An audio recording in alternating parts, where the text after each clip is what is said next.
Армысыздар, құрметті көрермен, сіздермен бірге Аян және бұл жүрекке жақын арнасындағы жаңа авторлық әңгіме. Мені тірідей көрге тыққан екен. Әскери комиссар ажал қағазына қол қойып, өгей әке аста төк дастарқан жайып, жын ойнақ жасапты. Ал туған анамды ит қораға қамап, айуандықпен азаптаған. Бұл сұмдықты мен кемі жол бекетіне түсіп, бейбіт өмірге қадам басқаннан кейін бір-ақ сағат өткенде білдім. Қалтамда әскери борышымды өтегенімді растайтын құжат. Ал қолымда анама деп арнай алған ақ гүлдер бар еді. Түнгі пойыз бекетке тоқтағанда төңіректі қою қараңғылық басқан болатын. Жан жағыма көз салдым. Баяғы ескі бекет, сыр ұшқан қабырғалар. Мектепті тамамдаған жылы боз балалармен арман қуып отырған сынық орындықта сол қалпы тұр. Арада 2 жыл өтсе де, туған қалада еш нәрсе өзгермегендей. Бастамас бұрын бізді қай жерден көріп отырғандарыңызды жазыңыз. Бұл біз үшін өте маңызды. Кек менің ішкі дүнием мүлдем басқа еді. Қалтамда қос медалім мен анамның суреті жатыр. Осы бір кішкене суретті мен қан сасыған майдан даласында, от пен оқтың ортасында тұмардай сақтап жүрдім. Талай боздақ құлаған қатыгез шайқастардан аман өттім. Жарылыстан кейін тәнімді жамап, жаныма араша түскен әскери аурухананың азабын да көрдім. Бірақ мен тірі қалдым. Елге оралдым. Енді үйге дейін жаяу жүрсе 20 минуттық қана жол қалды. Алдын ала хабарласқаным жоқ. Есікті ашқан сәтте анамның жүзіндегі қуанышты көргім келді. Оның құшағына еніп, мейіріміне қанғым келді.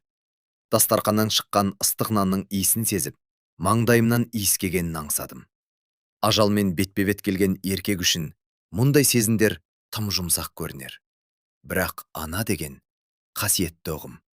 Майданның қазылған орындарында томып, үміт үзіле бастаған кезде мені ұстап тұрған кек сол кісінің дұғасы еді. Ауыр жолдорбамды арқалап, ақ гүлдерімді қолыма қысқан күйі, зәулім үйлер салынған Байлар ауданына қарай бет алдым.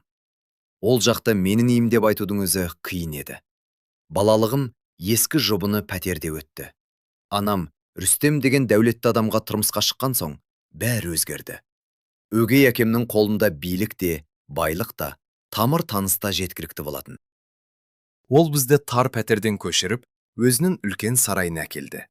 Мен ол кезде әскерде едім. Зәулім үйді тек анам жіберген суреттерден ғана көргенмін. Әдемі, бай, бірақ маған мүлдем жат мекен. Қала ұйқыға кеткен. Тек көше шамдары жауыннан кейінгі шалшық суға әлсіз сәулесін түсіріп тұр. Алыстан иттердің үргені естіледі. Әрбір басқан қадамым сайын кеудемді белгісіз бір үрей қыса бастады. Жамандықты сезгендей жүрегім алқымға тығылды. Майданда жүргенде ішкі түйсігім алдамайтын. Талай рет ажалдан аман алып қалғанда осы сезім еді. Бірақ бұл жолы жаман ойды санадан қууға тырыстым. Мен елдемін, бәрі артта қалды. Қазір анамды көремін. Бар үрей су септендей басылады деп өзімді жұбаттым. Тас жолдан бұрылып, үйге апаратын қара жолға түстім. Кәрі теректердің арасынан жарық көрінді. Қаланың шонжарлары әлі ұйқыға кетпеген екен. Зәулім үйлердің керезелері жарқырап тұр. Жақындаған сайын құлағыма бір түрлі дыбыстар келе бастады. У да шу, дүңкілдеген әуен. Алыстан ақ құлақты тұндыратын ауыр дыбыстар дәл біздің жақтан шығып жатты. Түсініксіз жағдай. Анам хатында өгей әкемнің шаруалармен кеткенін жазған еді. Сағынғанын, күн сайын мен үшін дұға ететінін айтқан болатын. Ал мына жерде жер көкті көшірген үлкен той өтіп жатыр екен. Дауыстарға қарағанда жын ойнақ әбден қызған сияқты. Аяғымды тездете бастым. Қолындағы ақ гүлдер енді тым орынсыз көрінді. Есерсоқ күлкі мен айқай шуға толы жерде гүлдің қандай қажеті бар? Жол бұрылысындағы кәрі талдың жанынан өте бергенімде бір адаммен қақтығысып қала жаздадым. Қараңғыдан атып шыққан бейнені көргенде әскери дардым іске қосылып, оң қолымды жұдырыққа түйіп үлгерген едім. Бірақ келесі секундта қолымды төмен түсірдім. Зейнеп әже, деп күбірледім. Мен дірілдеп тұрған ескі көршімізді танып. Ол маған алдында Әзірейілдің өзі тұрғандай сұмдық үреймен қарады. Алыстағы шамның жарығы мен оның шүңірек көздері шарасынан шыға жаздап тұрғанын байқадым. Қолындағы түйіншегі жерге түсіп кетті. денесі қалтырап, кейін шегіне берді. Бісмилля, бісмилля, жаратқан өзің сақтай көр. Сержан балам, келме, мазамызды алма. Топырағың торқа болсын қарағым, деп өзегі өртене сыбырлады ол. Зейнеп әже, деп мен оған қарай бір қадам жасадым. Ол екі қолмен бетін басып шыңғырып жіберді. Әже, бұл мен ғой, сержанмын, тірімін. Мен оның білегінен ұстадым. Керісі қағаздай жұқа, мұздай суық екен. Ол селк етіп, алдымен менің қолыма, сосын жүзіме қарады. Көздері жыпылықтап, есін жия алмай тұрды. Тірісің бе? Деп сыбырлады ол. Оның даусындағы бір жапырақ үміт пен сұмдық үрейді естігенде тұла бойы мұздап сала берді. Кірісің бе? Әлде кәрілік жеңіп алжығанмын ба? Тірімін әже, аман есен оралдым, үйге бара жатырмын, деп жымимақ болдым. Бірақ күлкім жасанды шықты. Не болды сонша? Неден қашып келесіз? Ол кенет менің сырт киіміме жармаса кетті. Оның саусақтарының қатты дірілдеп тұрғанын сездім. Жан-жағына жалтақтай қарап, әрбір ағаш пен бұтақтан қауіп күткендей түрі бар. Қаш, сержан балам, деді ол ентігіп, сөзінен жаңылған күйі. Кеш болмай тұрғанда кет бұл жерден. Ол үйге барма. Олар сені баяғыда жерлеп қойған ғой. Бекетің, яғни Рүстем Серікұлың әскери комиссариаттан қара қағаз әкеліпті. Сені ерлікпен қаза тапты, мерт болды депті. 200-ші жүкпен сүйегі келет деген суық хабар таратыпты. Анамды сол қара қағазбен тірідей өлтіртті ғой, дедім төбемнен жай түскендей болып. Ішімде сұп-суық қаһар қайнап жатты. Қандай қара қағаз?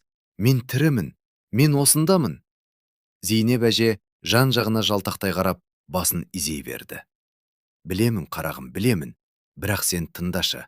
Ол қағазды алған бойда үйге ие болғышыға келді. Дүние де, мүлік те, анаң да енді менің меншігім деді. Маған ешкім ақыл айта алмайды деді. Ол анаңды. Зейнеп әже өксігін баса алмай, аузын қолымен жауып қалды. Бір сұмдықты айтуға тілі бармай тұрғандай. Не істеді оған? Дедім мен сыбырлап. Даусым өзіме жат. Құдды бір темірдің қажалуындай суық естілді. Шынжырлап тастады, деді Зейнеп әже еңіреп. Ауладағы итшілеген қораға қамап қойды. Өзінің шенеунік достарының алдында анаңды қорлады. Қазір олар іште сені еске алып, аруағыңа арақ ішіп отыр. Ал анаң, байғұс анаң, сырттағы ит ұясында жатыр балам. Арғарайғы сөздерді құлағым шалмады. Әрбір сөз санама ауыр тас болып тиіп, түпсіз шыңырауға құлап жатқандай. Кек Зейнеп әженің дірілдеген еріндерін ғана көрдім. Құлағым шынылдап, майдан даласындағы алапат жарылыстың алдындағы тыныштық орнағандай болды. Анашымның шашын тақырлап, адам төзгісіз қорлық көрсетіпті. Жаңбырдың суын ішіп отыр дейді. Жаратқан ие, бізді кешіре көр деп зар илейді әжей. Ал олар болса, іште полиция бастығы мен прокурорын қасына алып, сенің мүлкіңді бөлісіп жатыр дейді. Мен әженің қолын босаттым. Ақ хризантемалар лайға түсті. Мыңдаған шақырым жерден анама сыйлайым деп әкелген аппақ гүлдерім аяқ астында тапталып жатты. Зейнеп әже, дедім мен кім сабырлы дауыспен. Үйімізге барыңыз. Есікті іштен іліп, таң атқанша шықпаңыз.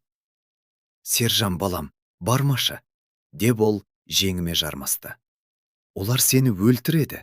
Онда күзет бар, қару бар. Үйіңізге барыңыз, дедім мен кесіп. Артыма бұрылып, нық қадаммен кеттім. Даңғыл жолмен емес, ешкім көрмейтін ескі соқпақпен үйдің артқы қоршауына қарай тарттым. 2 жыл бұрын өгей әкем күзет жалдамай тұрғанда, осы жерден бала болды секіріп өтетін едік. Жолдорбамды бұталардың арасына тастай салдым. Оның маған енді керегі жоқ. Медальдар, әскери құжаттар. Мұның бәрі қазір мәнін жоғалтты. Биік қоршаудың арғы жағында музыка гүрсілдеп тұрды. Олар менің өлімім үшін ішіп жатыр. Ал мен дәл қазір қайта туылдым. Майданға кеткен сержан мына лайсаңда кәрі көршінің аяқ астында өлді. Оның орнына зәулім сарайға қарай мұзбалақ атанған қатыгез жауынгер адымдап бара жатты. Бұл үйдің ішіндегілерге қоятын бір ғана сұрағым бар еді. Анамды байлаған сол тот басқан шынжыр, осы арамтамақтардың лас өмірінің салмағын көтере алар ма екен? Қоршаудан ешбір дыбыс шығармай секіріп өттім. 2 жылдық соғыс мені талай нәрсеге үйреткен еді. Оқ борат тұрған биіктерді алғанда, аяқ астындағы әрбір тас ажал болып көрінетін. Ал мынау жай ғана кірпіш қабырға емес пе? Жерге қона сала, қараңғы көлеңкеге тығылдым. Жүрегім сағаттай дәл соғып тұр. Басқа ешқандай сезім жоқ. Тек суық сана мен есеп қана қалды. Аулада кәуаптың иісі мен арақтың сасық иісі қолқаны қабады. Олар ет жеп, ішіп жеп жатты. Ал менің анам, жақ сүйегімді қатты шықырлаттым. Қазір ашуға ерік беруге болмайды. Ыза көзді байлайды, тынысты тарылтады, қателікке бой алдыртады. Ал маған қателесуге болмайды. Ағаштардың көлеңкесімен баяу жылжыдым. Маған анамды табу керек еді. Өз көзімен көруім керек. Өйткені ішімдегі бір үміт әлде болса Зейнеп әже алжыған болар. 21 ғасырда мұндай сұмдық болуы мүмкін емес деп сыбырлаттырды. Гаражды айналып өтіп, ауланың ең түкпіріне шықтым. Бұл жерде тас қараңғы еді. Бұл жерге шам жарығы түспейтін. Үйдің терезелері де басқа жаққа қараған екен. Тек бір бұрыштан түскен әлсіз сәулемен ғана айналаны бағамдауға болатын еді. Алдымен көзіме ит қорасы түсті. Үлкен, ағаштан жасалған шатыры қиғақ ия. Осыдан 3 жыл бұрын өгей әкем қонақтарына мақтану үшін неміс төбетін асырағанда арнайы алдыртқан болатын. Ол төбет жарты жылдан соң өліп қалды. Уланды ма, әлде мынадай қатыгез өмірге шыдамады ма, белгісіз. Содан бері бұл қора иесіз, қаңырап бос тұрған. Ал қазір оның іші бос емес еді. Қараңғылыққа тесіле қарап тұрып қалдым. Қораның ішінде бірдеңе қыбырлағандай болды. Құлағыма өте баяу, тұншыққан дыбыс келді. Ымырсыған ба, әлде өксіген үн бе? Түсініксіз. Бұл үнді естіген кез келген пенденің бойын үрей билеп, қаны мұздайтыны анық. Тіпті айқайлауға шамасы қалмаған. Әбден қорлық көрген шарасыз мақұлық қана осылай қынсылай алатын шығар. Жақындай түстім. Тағы бір қадам. Тағы да. Кенет үй жақтан түскен жарық ағаш бұтақтарының арасынан өтіп, дәл ит қораға түсті. Мен оны көрдім. Анам. Ол ескі құсқы. Лас шүберектердің үстінде аяғын бауырына қысып бүрсіп отыр екен. Шашын тақырлап алып тастапты. Алыстағы шамның әлсіз сәулесінен оның жүдеу жүзіндегі қорлықтың іздері анық байқалды. Мойнына қабаған иттерге тағатын жалпақ қайыс қарғыбау салған. Қарғыбаудан тартылған ауыр, тот басқан шынжыр, қараңғылыққа сіңіп, қораның қабырғасына қағылған темір шығыршыққа бекітіліпті. Үстіндегі жыртық киімнің кезінде не болғанын танудың өзі қиын еді. Әбден жүдеп, қалжыраған бейшара хәліне қараудың өзі жанға батты. Қораның жанында пластмасса ыдыс тұр. Ішіндегі лай суға сарғайған жапырақ түсіп кетіпті. Анам мені байқамады. Ол бір нүктеге қадала қарап, өзін-өзі жұбатқандай алға-артқа теңселіп отырды. Дауыс шығармай, үнсіз ғана жылап жатты. Менің тынысым тарылып, демім ішіме түсті. Бұл сәт маған тұтас бір ғасырдай көрінді. Уақыт тоқтап қалғандай. Дүниеде тек сол кісімен мына қарғыс атқан шынжыр ғана қалғандай еді. Мен оған қарай қадам жасадым. Аяқ астындағы қураған бұтақ сырт ете түсті. Анам денесі діріл қағып, басын кілт бұрды. Жарық түскен жүзінен оның көздерін көрдім. Бұл менің бала күнімнен есімде қалған мейірімді, нұр шашқан жанар емес еді. Бұл әбден үрей билеген, өмірден түңілген бейшараның жанары болатын. Ол қораның түкпіріне тығылып, басын 2 қолмен көлегейлей берді. Сосын маған мүлдем жат, жімішке дауыспен қыңсылай жөнелді. Мен ұрмашы, Рүстем Серікұлы. Мен тыныш отырмын. Ештеңе бүлдіргенім жоқ. Кек су іштім. Мен үрген жоқпын, ұрмашы мені. Жүрегім қарс айырылды. Мен суықты да, лайды да елеместен тіземмен жерге құладым. Кеудемді қақ айырған жан азабынан басқа ештеңе сезбедім. Қораға жақындап, ішіне үмілдім. Анашым, дедім баяу ғана. Даусым дірілдеп кетті. Анашым. Ол қимылсыз қалды. Қолдары бетінен сырғып түсті. Өзін бұлай атауға кімнің дәті барды екен дегендей, қараңғыда көзін сығырайтып маған қарады. Балам, деп сыбырлады ол. Оның үнінің бәсем шыққаны соншалық, мен оны естуден бұрын жүрегіммен сездім. Балам, бұл сен бе? Менмін, анашым. Мен оралдым. Қолымды созып, оның жүзінен сипадым.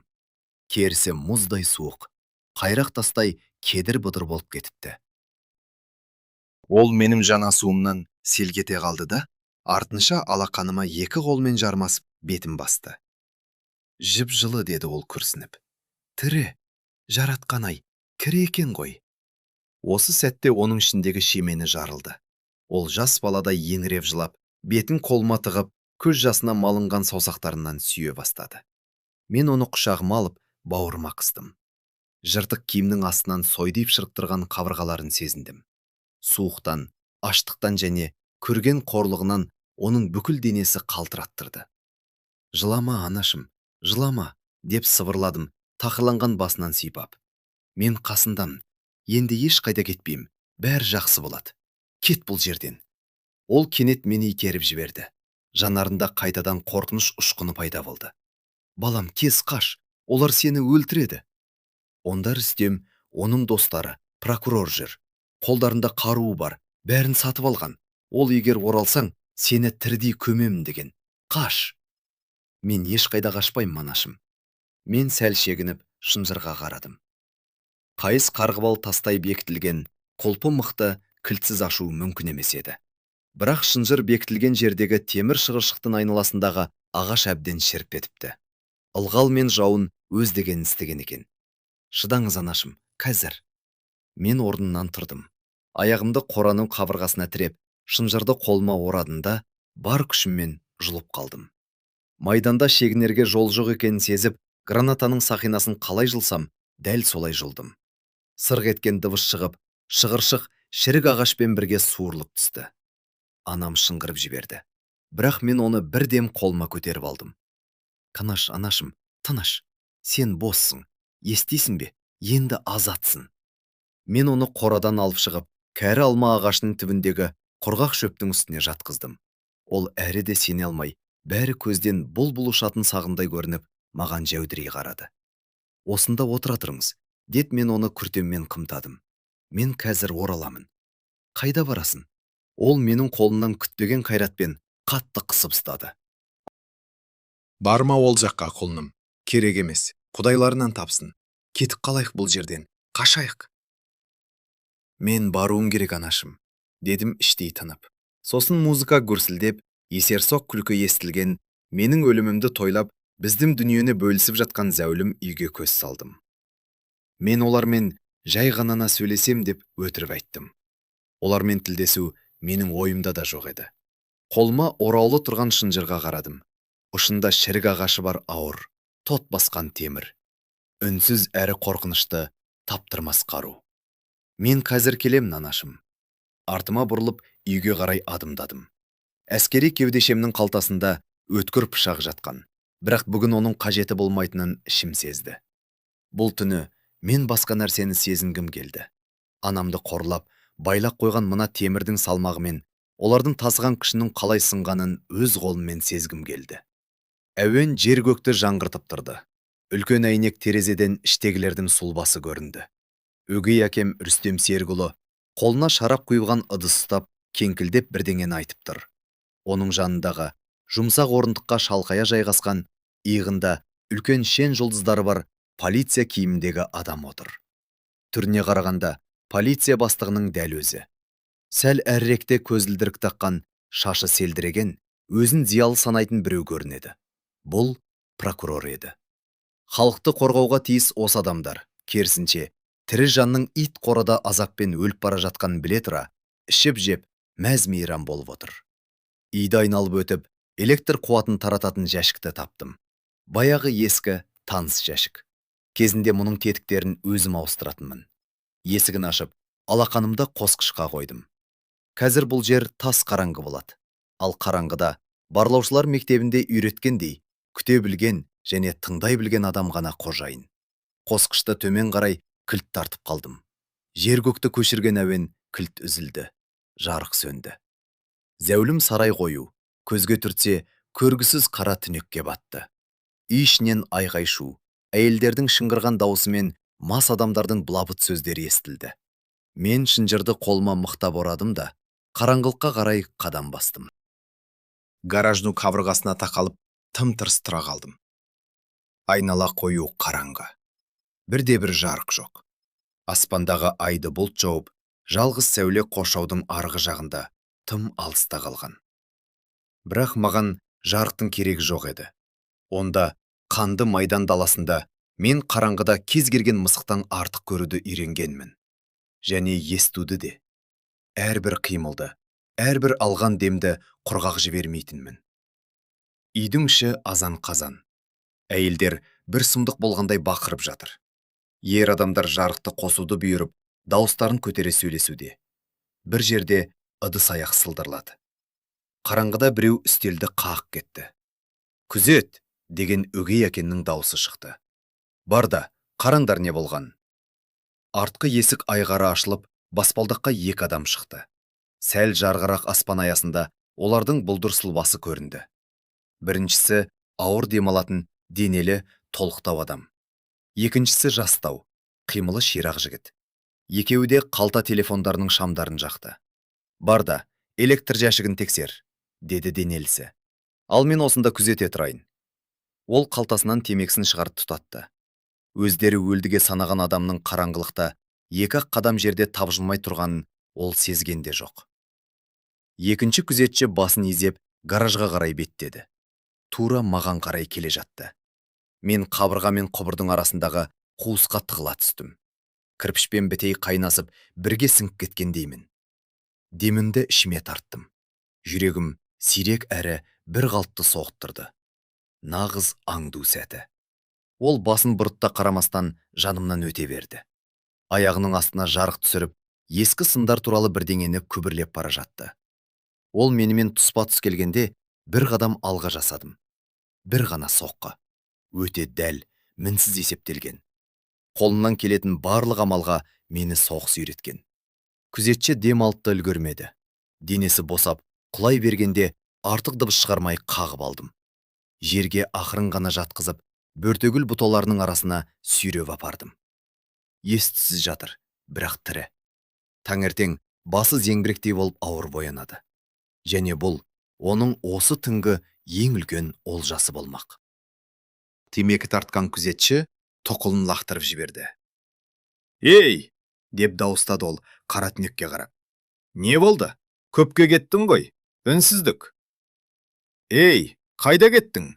деп күбірлеген ол аузынан былапыт сөз қашырып, тапаншасын суырып алды. Алыстағы шамның жарығымен қарудың сұрқы суық жалтырап кетті. Қимылында сенімділік жоқ.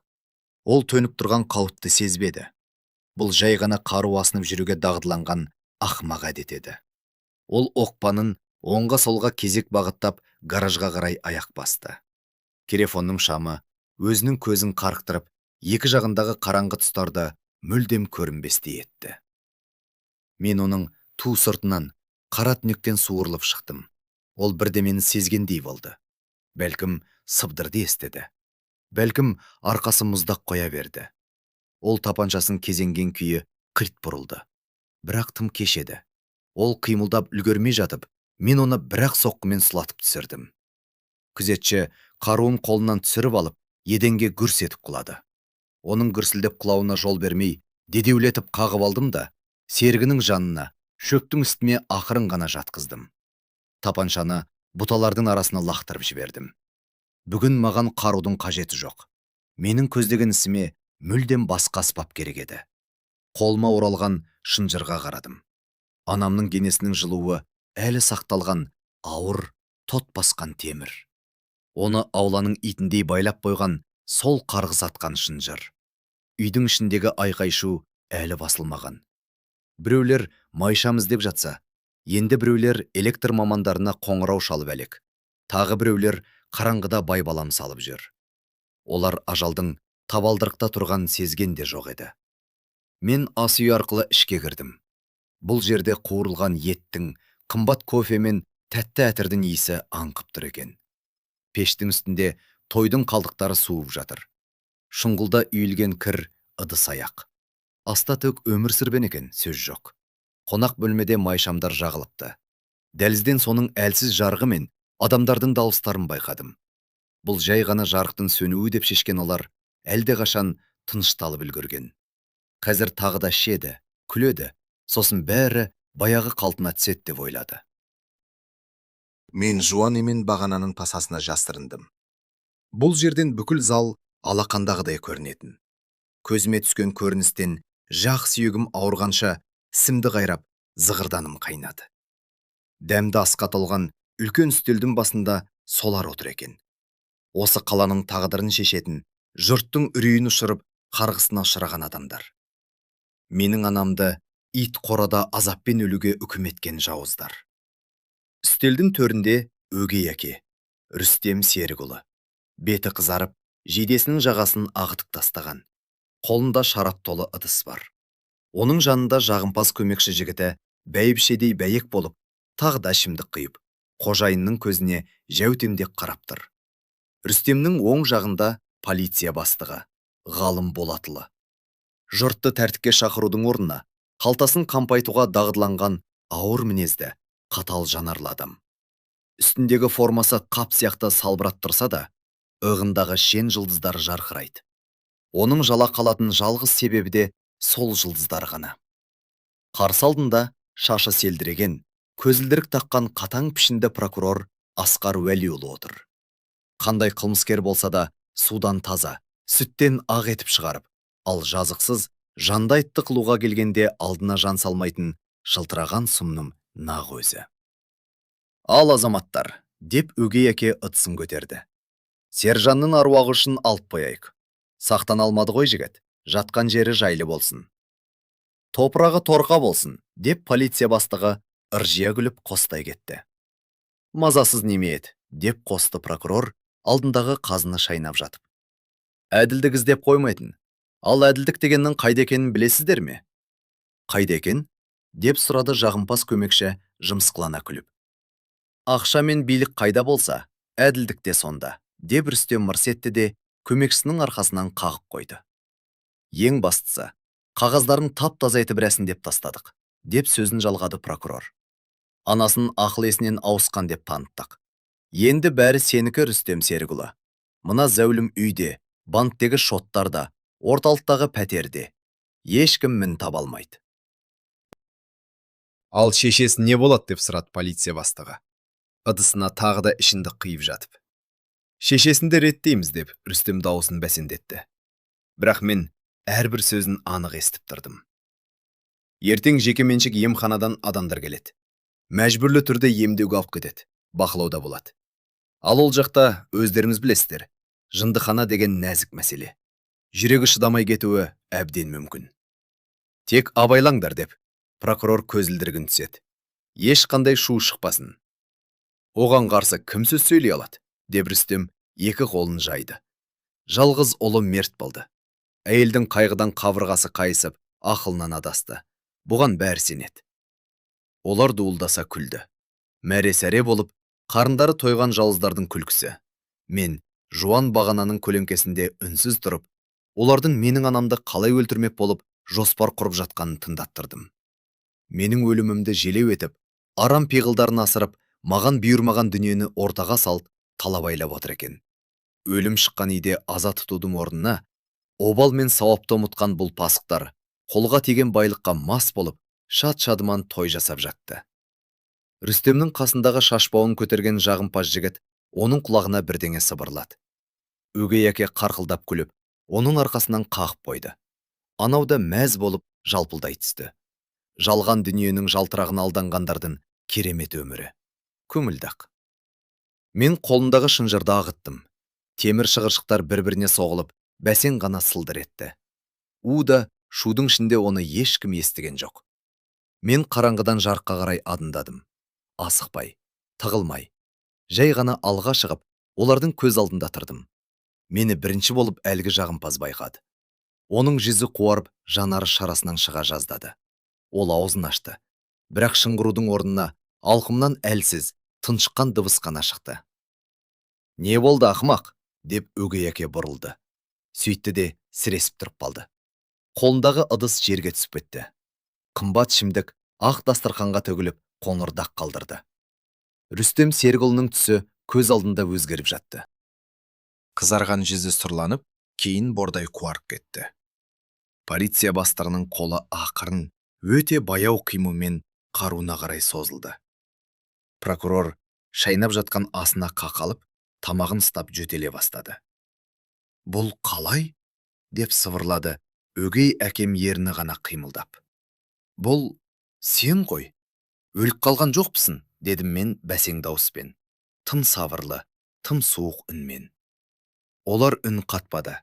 Кек майшамдардың сытырлаған дыбысы мен терезе сыртындағы желдің гуілі ғана естілді. «Қара қағаз алдыңыздар ма?» деп сөзімді жалғастырып, алға қарай бір қадам жасадым. «200-ші жүк күтіп пе едіңіздер? Соны жуып жатқан түрлеріңіз бе?» Тағы бір қадам. Тот басқан шынжар тақта еденде сүйретіліп, ит қораның лайын қалдырып бара жатты. «Мен о дүниеден қайтып келдім», дедім. Мен өгей әкемнің көзіне тіке қарап. «Сіздерді өзіммен бірге ала кетуге келдім». Полиция бастығы тапаншасын суырып алуға ұмтылды. Бірақ мен оның бұл қимылын ол әлі ойламай тұрып-ақ сезіп қойған едім. Соғыс адамның не ойлағанын қимылынан бұрын оқуды үйретеді. Оның қаруын көтергенін күтіп тұрмадым. Шынжыр ауада ысқырып барып, оның дәл алдындағы үстелге сарт ете қалды. Ыдыстар шағылып, шөлмектер домалақ кетті. Ол қолын тартып алып, тапаншасын түсіріп алды. «Керек жоқ», дедім мен. «Шеніңді қорғыма, бәрібір үлгермейсің». Бөлме ішінде пышақпен кескендей қою үнсіздік орнады. Жанатындарында сұмдық үрей. Билігі мен байлығының, қамыр танысының бәрі осы үйдің табалдырығынан тыс қалған түсінген кездегі пенденің шынайы, айуандық қорқынышы. Ал мына бөлмеде майшамның жарығында тек мен және менің тот басқан шынжырым ғана қалды. Және ертерек өтеуі тиіс болған есеп. «Кімге қол көтергеніңді білесің бе?» деп қырылдады полиция бастығы. Даусына бұрынғы әкімгіреген үнін қосқысы келіп. Ол жұмсақ орындыққа тығылып, маған астыртан қарап отырды. Жаңа ғана қаруға созылған қолы дірілдеп тұр. Баяғы кеуде қаққан сенімділіктен жұрнақта қалмаған еді. «Білемін», деп жауап бердім мен, жайбарақат. Менің анамды шынжырлап қойған айуандарға қол көтердім. Ол ауру деп жылқынып қалды өгей әке. Жүйкесі сыр берген, дәрігерлер растайды. Біз тек жақсы болсын дедік. Емханаға жатқызып, емдетпек болдық. «Үнімді өшір», дедім мен ақырын. Бірақ ол бірден үнін өшірді. Қосқышты басып қалғандай жым болды. «Білесің бе, Рүстем, мен үстелге қарай тағы бір қадам жасадым. Мен майданда жүргенде үйді, анамды жиі ойлайтынмын.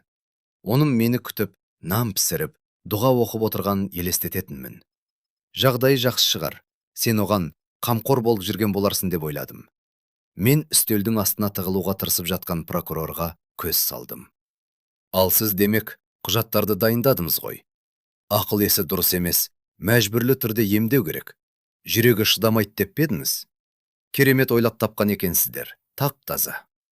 Мен деп міңгірледі прокурор, көзіндерін жалтыратып. «Мен тек қол қойдым. Маған солай керек», деді. «Ол кісі тыныш емес, қауіпті», деді. «Өтірік айтасың», деп сөзін бөлдім мен. «Сен бәрін көрдің, оның қайда отырғанын білдің, және осылармен бірге ішіп-жеп күліп отырдың». Жағымпаз көмекші кенеттен дауыс салып жылап жіберді. «Біз білмедік. Біз ештеңе білмедік. Бізді жай ғана шақырды. Біздің қатысымыз жоқ. Жібере салыңызшы бізді, өтінемін». «Жоғал көзіме», дедім мен, оларға қарауға да жиіркеніп. Ол қасындағы 2-3 нөкермен бірге атып тұрып, жан ұшыра есікке қарай тұра қашты. Есік тарс жабылды да, үйдің іші жым-жырт болды. Тек қымбат шамдалдардағы майшамдардың сытырлап ерген дыбысы ғана естіледі. Іште үшеуі қалды. Өгей әке, полиция бастығы және прокурор. «Ал», дедім мен, оларды жағалай шолып шығып. Тілдесеміз бе? Полиция бастығы кенет есікке қарай тұра ұмтылды. Денелі, қимылы ауыр адам бұл әрекетімен құтылып кетем деп ойлады ау бейшара. Мен оның қашуына жол бермей, аяғынан шалт құлаттым. Жол жөнекей орындықты қаға-соға еденге гүрс етіп құлаған ол орнынан тұра алмай қалды. Мен тілдесеміз дедім ғой, деп қайталадым. Тып-тыныш жат. Үстіндегі киімді қорғылма. Ол ыңырсыған күйі тына қалды. Прокурордың дірілдегені соншалық, көзілдірігі мұрнының ұшына дейін сырғып түсті. Ол маған қарап, іштей дұға оқып жатқандай көрінді. Еріндері жыбырлайды, бірақ үн шықпайды. Өгей әке жұмсақ орындықтың жақтауын тастай қышып сырланып отыр. Оның жанарынан мың түрлі ойдың арпалысы байқалады. Тығырықтан шығар жол іздеп, кімге қоңырау шаларын, кімнен көмек сұрарын безбендеп жатқандай. Құтылып кетемін деп ойлайсың ба? Деп сұрадым одан. Достарыңа хабарласып, тамыр таныс, ақша, қорғаушылар көмектеседі дейсің бе? Ол ләм-мим деместен маған телміре қарады. Сенің енді достарың жоқ, Рүстем. Тамыр танысында ақшаң да жоқ. Мен үстелге жақындап, ішімді қиылған шөлмекті қолым алдында жарыққа тостым. Қымбат дүние, кемі 5 жыл сақталған. Жертөлеңде мұндайдың талай жәшігі жатқан шығар. Мұның бәрі осы түнмен бірге таусылды. Мен шөлмекті орнына қойып, оған тіке қарадым. Қарғыбаудың кілті қайда? Ол таяр жегендей селгете қалды. Анамның мойнына салған құлыптың кілтін айтамын, деп қайталадым. Мен білмеймін, жоғалтып алдым. Өтірік айтасын. Мен оған қарай бір адымдадым. Ол жұмсақ орындыққа жабыса түсіп, қолмен бетін күлігейледі. Ұрмашы, сержан, керек емес, деп күбірледі ол. Бәрін беремін, бәрін. Үйді де, көлікті де, банктегі ақшаны да, түбелдей сенің атыңа жазып берем. Кек тиіспеші. Ал менің анам жалынды ма? Деп сұрадым. Оған бір қадам жетпей тоқтап. Сен оны ит қораға қамағанда, ол жалынбады ма? Мойнына шынжыр салғанда, ол шыңғырмады ма? Үстінен мұздай су құйғанда, ол рахым тілемеді ме? Ол жер шұқыған күйі үнсіз қалды. Мен сенен бір-ақ нәрсе талап етемін, Рүстем. Мен қолымды создым. Ол соққы күтіп, көзін тарс жұмбалды. Бірақ мен оның жейдесінің жағасынан шап беріп ұстап, орындықтан жұлып алдым. Жүр. Қайда? Оның дауысы шыңғырыққа ұласты. Көрсетемін. Мен оны қонақ бөлмеден, еденде жаны шықпай жатқан полиция бастығының қасынан, қашуға шамасы келмей, қалтырып отырған прокурордың жанынан сүйрете жөнелдім. Суыған еттің иісі, шығып тұрған ас үй арқылы өттік. Артқы есіктен аулаға шықтым. Түнгі таза ауа бетке ұрды. Жаңбыр басылған, тек сирек тамшылар ғана үзіліп түсіп жатыр. Алыста иттердің үргені естіледі. Өгей әкені ауламен сүйретіп, баяғы қораға қарай әкелдім. Ол қарсыласып сүрініп, құлап жатты. Бірақ мен оны қайта көтеріп, ары қарай сүйредім. Керек емес, сержан, өтінемін, тиіспеші, деп бақырды ол жұлқынып. Мен ол жерге кірмеймін. Мен ит емеспін, адаммын. Ал менің анам кім? Деп сұрадым қораның жанына тоқтап. Ол сеніңше кім еді? Ол қараңғы қуысқа қараған күйі үні өшті. Ол жерден әлде сыздың және қорқыныштың иісі аңқып тұр еді. Осында бірнеше түнін өткізген менің анамның иісі бар болатын. Қалтамнан кілтті шығардым. Ол достармен ішімдік ішіп отырғанда бөлмесінен өзім тауып алған кілт. Қарғыбаудың кілті. Алып таста, дедім алдына лақтырып. Әуелі өзінен баста. Ол түк түсінбей кілтке қарады. Қарғыбауды тақ, деп түсіндірдім мен. Баяғы қарғыбауды. Қораның ішінде жатыр. Тақ та, құлып та. Сенің есің ауысқан ба? Деп айқайлады бол. Мен тақпаймын. Таңдау өзінде. Қолыма оралы тұрған шынжырды көрсеттім. Не қарғыбауды тағасын, не мына шынжырмен сабағанымда туған анаң да танымай қалады. Өзің шеш. Ол шынжырға бір қарады. Сосын қораның қараңғы қуысына қарады. Қайтадан шынжырға көз салды. Сосын төрт тағандап еңбектей жөнелді. Бір кездері өмірдің қожайыны болған, ақшасымен тамыр танысы тасыған мына шонжардың ит қораға қалай еңбектеп кіргенін қараттырдым. Қарғыбауды іздеп қараңғыда қалай қарманғанын көрдім. Тауып алып, өз мойнына қалай тағып, қалай бекіткенін бақыладым. Кемір ақырын ғана сырт етті. Бірақ түнгі тыныштықта бұл дыбыс ауыр үкіндей естілді. «Шық бері!» деп бұйырдым мен. Ол лайға батып, мойнындағы қарғыбаумен тізерлеп алдыма шықты. Маған төменнен жаутаңдай қарады. Жанарында үрейден басқа ештеңе қалмаған еді. «Енді бұлай!» деп мен оған еңкейдім. «Бұл түнді сен осы ит қорада, шынжырда отырып өткізесің, ас сусыз. Иккердің ұлығанын тыңдап, менің анамның қандай азап шеккенін ойлап шығасың». Мен қарғыбауға бекітілген шынжырды қолыма алдым да, жаңа ғана қабырғадан жұлып алған темір шығыршыққа мықтап байладым. «Ал таңертең адамдар келеді», деп сөзінді жалғадым. «Өзім жалдаған жекеменшік емхананың адамдар келеді. Тек олар сені алып кетеді, және сені емдейді. Ұзақ әрі мұқият». «Керек емес», деп сыбырлады ол. «Кешір мені. Кеш болдыр істем. Бәрін істеуге құқығым бар деп шешкен кезде, бұл жолды өзін таңдадым». Мен артыма бұрылып, үйге қарай бет алдым. Ту сыртынан қыңсылаған дауыс естілді. Бір кездері өмірдің қожайыны болған бейшара, енді ит қорада шынжырға байланып, еңіреп отыр еді. Қонақ бөлмеде тым-тырыс. Полиция бастығы тізесін құшақтаған күйі еденде әлі отыр. Прокурор орнынан табжылмаған. Тек дірілдеген қолдармен көзілдіргін сүртіп әлек. Мен оларға бір сағат бұрын ғана өздерін құдайдай сезінген, ал қазір менің бір көзқарасынан қалтырап отырған мына бейшара үрейлі жүздерге қарадым. «Кетіңдер», дедім мен шаршаң үнмен. «Екеуің де. Олар сеньялар емес. Жоғалыңдар», деп қайталадым. Мен райымнан қайтпай тұрғанда қараларынды батындар. Полиция бастығы ауырған аяғында ұмытып, есікке қарай тұра ұмтылды. Прокурор да көзілдіргін түзете жүріп, оның соңынан тұра қашты. Бір минуттан соң олардың аяқ дыбыстары түнгі қараңғылыққа сіңіп жоқ болды. Мен жалғыз қалдым. Қонақ бөлмені аралап, майшамдарды үрлеп сөндірдім. Екінші қабатқа, анамның бөлмесіне көтерілдім. Ол ұйықтап жатыр екен. Үстін жылы жамылғымен қымтап, жанындағы жұмсақ орындыққа отырдым да көзімді жұмдым. Терезе сыртында таң қылаң берді. Осы үйдегі сұмдықты көргісі келмегендей, күнде нұрын шашуға асықпай, баяу көтеріліп келеді. Мен орындықта отырып, перделердің арасынан сығалаған алғашқы сәулелердің еденге алтын жолақтар салғанын бақылап отырдым. Анам ұйқыда. Тынысы біркелкі, керен. Ұзақ уақыттан бері ол алғаш рет қорқынышсыз, бейбіт ұйқыға кетті. Оның жүзіндегі әжімдердің жазылып, өғінің босаңсығанын көрдім. Тіпті түсінде де жымиып жатты. Алыстан дабыл үні естілді. Біреу, сосын екіншісі. Жақындап келеді. Мен қозғалмадым.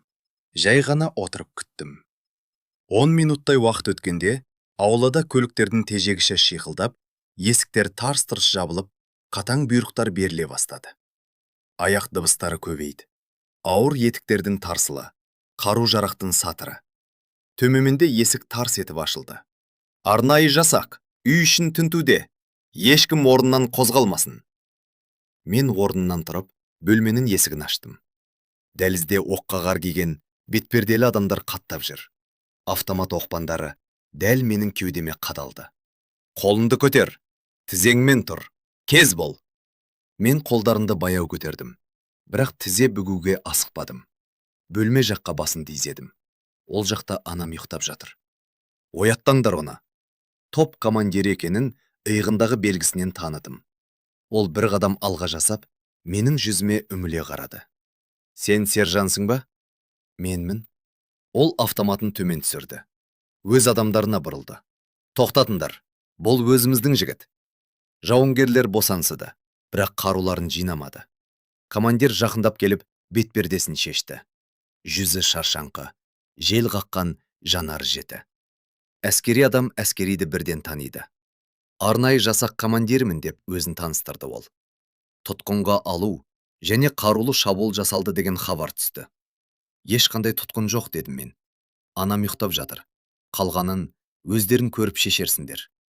Ол менің қолдарыма қарады. Әлі шешілмеген шынжырға. Қанаған жұдырықтарыма көз салды.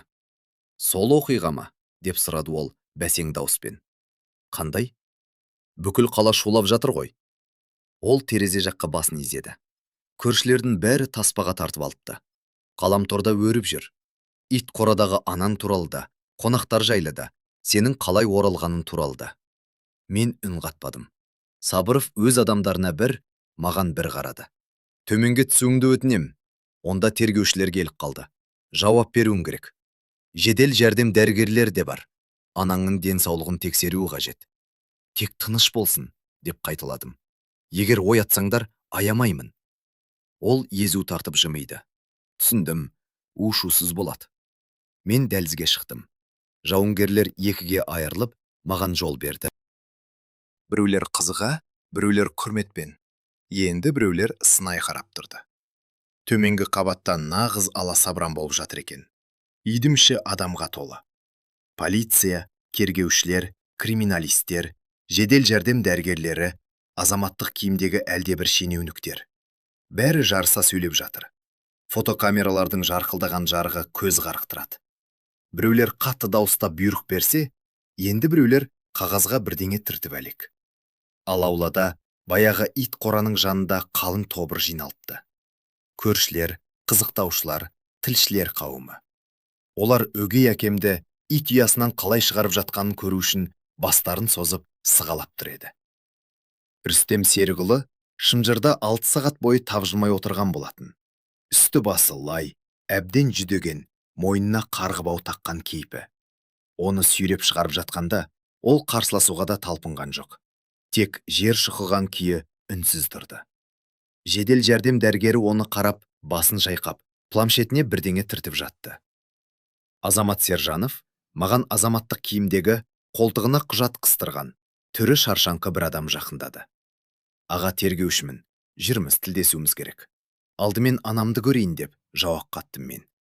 Оны қарап жатыр. Жағдайы ауыр, жүдеген, қатты тоңған, денесінде көкпеңбек іздер көп, бірақ аман қалады. Мен терең дем алдым. Осы түн ішінде алғаш рет кеудемді толтырып, дем алуға мұршам келді. Жақсы, жүрміз. Біз жедел жәрдем көлігіне отырдық. Іші тыныш екен. Кергеуші дыбыс жазатын құрылғысын қосып, хаттамасын шығарды. Басынан бастап айтыңыз. Қалай келдіңіз? Не көрдіңіз? Не істедіңіз? Мен айта бастадым. Ұзақ, егжей-тегжейлі, ештеңені жасырмай. Пойыздан түскенімді, Зейнеп әжені кездестіргенімді, анамды ит қорадан қалай тапқанымды, жарықты қалай сөндіріп, күзетшілерді қалай сылатқанымды, үйге кіріп, олардың дастархан басындағы әңгімесін қалай тыңдағанымды, кісі өлтіруді жоспарлағандарын, шынжырмен қора туралы, өгей әкемді ол жерге қалай қамағанымды, бәрін баяндап бердім. Тергеуші үнсіз тыңдады. Тек ара-тұра нақтылау үшін сұрақтар қойып отырды. Мен сөзімді аяқтағанда, ол құрылғыны өшіріп, маған ұзақ қарап қалды. Заңға сүйенсек, Сержан Азамат, сіз өз бетіңізше жазалауға бардыңыз. Ауыр дене жарақатын салдыңыз. Адамды заңсыз бас бостандығынан айырдыңыз. Бұл нақты жаза арқалайтын ауыр баптар. Мен үнсіз қалдым. Бірақ, деп сөзін жалғады ол, мән жайды, жәбірленушілердің әрекетін және анаңыздың жағдайын ескере отырып, сот сізге жеңілдік жасайды деп ойлаймын. Оның үстіне бүкіл халық сіздің жағыңызда. Ауылда не болып жатқанын көрдіңіз бе? Адамдар гүл әкеліп жатыр. Әлгі ит қораны ескерткішке айналдырғандай. Мен мырс еттім. Гүлдер. Анамның өмірі үзіле жаздаған қораға ма? Ал олар не болады? Деп сұрадым. Өгей әкеңіз қазір түсініктеме беріп жатыр. Қорғаушы талап етіп, мені азаттады деп бақырып жүр. Бірақ әлгі қарғыбау, өзіңіз түсінесіз ғой, оның сөзіне қарсы жұмыс істейді. Полиция бастығын 1 сағат бұрын өз адамдары тұтқындады. Кабинетінен сондай дүниелер табылды. Бүкіл облысқа жетеді. Прокурор да тергеуде. Кешке дейін үшеуі де қамауға алынады деп ойлаймын. Мен басымды изедім. Ал мен ше? Ал сіз менімен жүресіз. Басқармада ресми түсініктеме бересіз. Сосын, бәлкім, бұлтақпау шарасы тағайындалар. Ешқайда кетпеу туралы қолхат, ары кетсе үй қамақ. Еңбегіңіз бен жарақаттарыңызды ескерсек, сізде ешкім кемір торға жаппайды. Жедел жәрдем көлігінен дәрігерлер шықты. Мен анамды көрдім. Оны көрпеге орап, екі жағынан демеп келе жатыр. Жүзі қуаң тартқанымен аман екеніне шүкір еттім. Ол көзімен мені іздеп келеді екен. Көліктен атып шығып, оған қарай тұра жүгірдім. «Балам», деп сыбырлады ол маған тығылып. «Балам, жағдайың қалай?» «Жақсымын, анашым, бәрі жақсы. Кетпеші». Ол қолымнан ұстап алды. «Мен тастамаш, ешқайда кетпеймін, уәде беремін». Дәрігерлер мені ақырын ығыстырып, анамды көлікке отырғызды. «Ауруханаға апару керек», деді дәрігер әйел. «Толық тексеруден өтіп, күш жинау керек. Кем дегенде 2 апта жатады».